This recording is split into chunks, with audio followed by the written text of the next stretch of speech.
Bruce, you know, one of my favorite party dishes is fondue. So I'm so excited for you to share your secret recipe. Fondue is a wonderful thing it's a very social thing to do. And what better place to come to a cheese shop than for fondue? Yes, not that packaged kind. And so we do sell pre-grated fondue. We do have customers come in who want their own fondue mixture that they'll have a little bit different cheeses in it. But the basic fondue is Emmental, Okay. which is more like a Switzerland Swiss.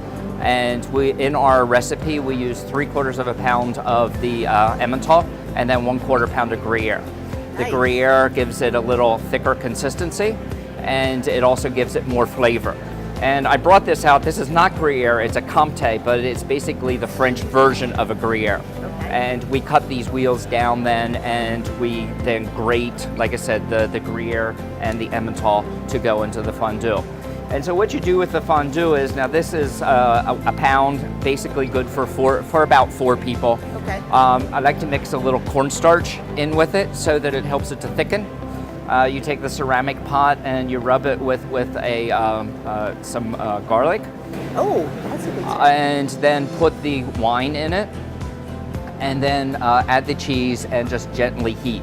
And I don't think we have it in our recipe, but at home when I make fondue, I always grate a little bit of nutmeg in at the tail end, and just a little bit of Kirschwasser, Nice. just to give it a little bit of a kick. What's your favorite thing to dip in the fondue? Bread.